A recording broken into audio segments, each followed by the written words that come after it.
SCP-5007, Object Class, Keter. Special Containment Procedures. SCP-5007-S1 is to be contained in Cell 5007-A, a 20 by 60 meter cylindrical containment chamber within Site 40-R. Cell 5007-A is constructed of reinforced concrete and ballistic glass 25 centimeters thick. No nutrition or outside substances may be introduced into Cell 5007-A outside of testing. Site 40-R has been constructed 200 meters from SCP-5007-A for the purpose of monitoring the site for the emergence of SCP-5007 instances from SCP-5007-B.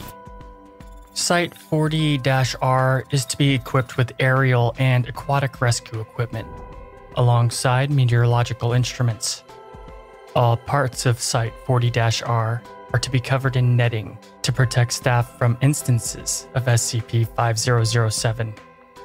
Upon confirmation of an instance of SCP-5007 emerging from SCP-5007-B, staff are to use meteorological data and predictive software to track the instance and predict where it will make landfall.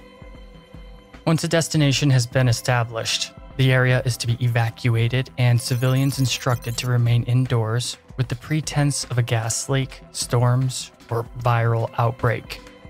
Aerial and seaborne traffic is also to be rerouted so that they may not approach closer than 10 kilometers from the instance's projected flight path. No aircraft or watercraft are to be permitted within 10 kilometers of Site 40-R or SCP-5007-A and shall be rerouted upon approach. In the event of a failed evacuation procedure, teams dispatched from Site 40-R are to make efforts to minimize the number of abductions via small arms fire and hiding of civilians. All witnesses of these events are to be administered Class B amnestics, and the abductions are to be explained by drowning, non-anomalous abduction, or truancy. Any individuals abducted by SCP-5007 are to be considered lost and may be terminated at staff discretion. Witness statements issued prior to Foundation involvement are to be discredited via SCP plants within UFO conspiracy groups and organizations, fabrications of death certificates, and amnestics. Any personnel conducting research on SCP-5007-A must not remain still for longer than 40 minutes. Any items left on its surface for longer than 2 hours are to be considered lost. All personnel conducting research on SCP-5007-A are to be fitted with fast retrieval harnesses fitted to an offshore vessel. In the event of attack by SCP-5007, the vessel is to winch the staff to the vessel and return to Site 40-R until it is deemed safe to return. No research may be conducted without the presence of a fire team, and under no circumstances are any staff to enter SCP-5007-B. No attempt to rescue individuals abducted by SCP-5007, shipwreck survivors, or plane crash survivors deposited onto SCP-5007-A is to be made, though remote termination is permitted with Level 3 oversight.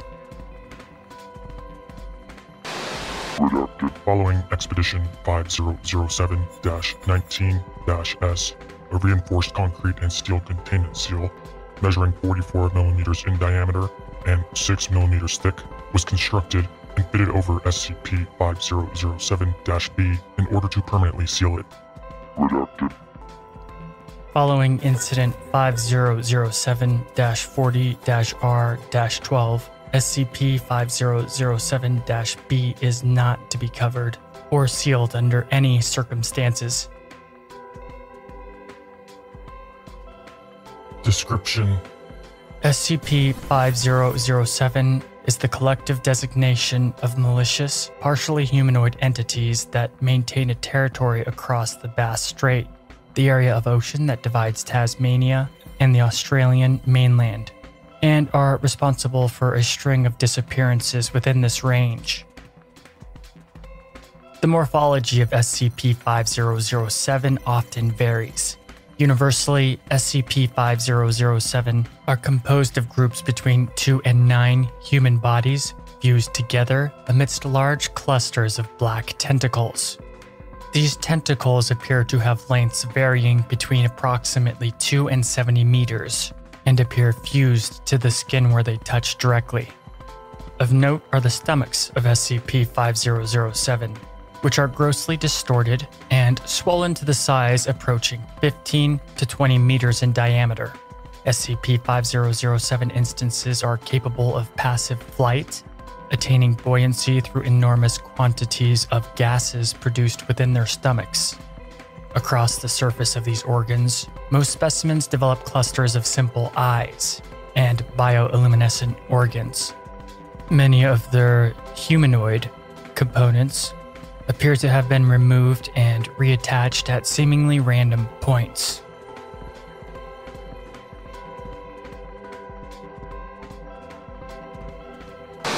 Encounters with SCP-5007 have been known since at least 1858, with the first successful visual recordings accomplished in late 1982, when an instance of SCP-5007 was recorded abducting 5 children from a Tasmanian beach.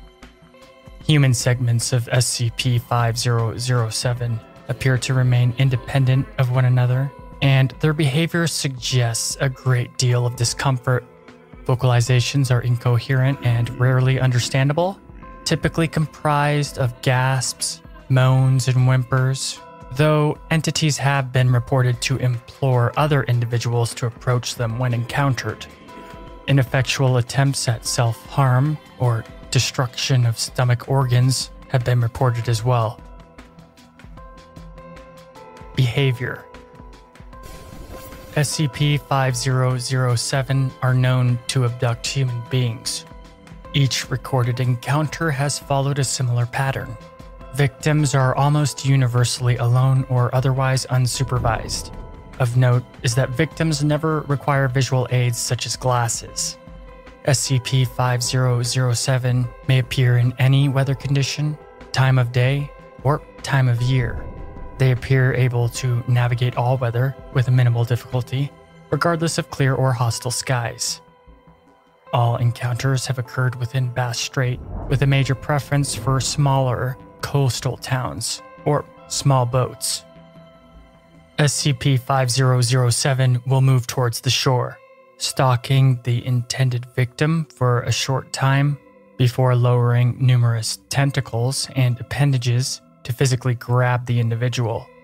A single instance may abduct multiple people at once, with one instance successfully abducting 8 men from the decks of a commercial fishing boat within 15 seconds of one another. Once the victims are securely captured, SCP-5007 instances will return to the open water at great speed, often in excess of 320 kph. Tracking instances of SCP-5007 has shown that they inhabit a remote reef within Bass Strait, resting and depositing abductees there. Acquisition Log. Initial investigations that led to the discovery of SCP-5007 were disparate investigations into the region, and early theories did not connect so many unusual abductions across such a wide area and across such a wide time period. Theories included an anomalous group of persons, one or more hostile aerial entities inhabiting the stratosphere, phenomena associated with unidentified flying objects, subterranean anomalies, time quirks, and unusual weather patterns. However, after the disappearances of Agent Deburner's 3 young children and wife from a beach in broad daylight in 1980, further research into the region was prioritized. It was soon discovered that reports of UFOs and lights in the sky had coincided with many disappearances in the immediate region, and patterns emerged as this was kept at the forefront of further research.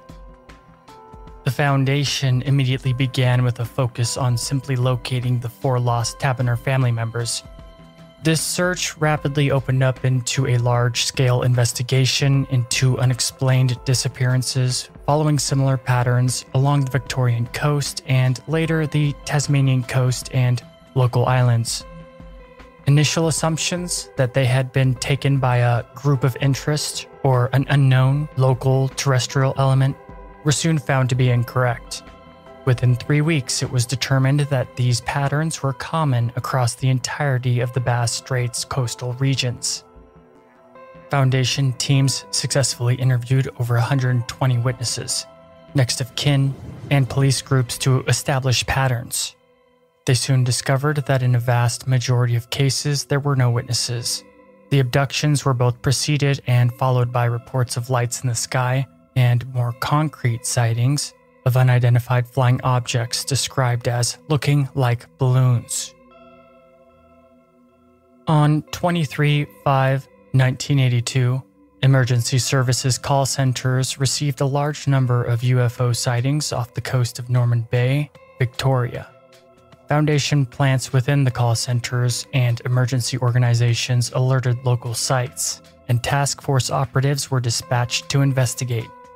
Upon arrival confirming the appearance and existence of what are now documented as SCP-5007.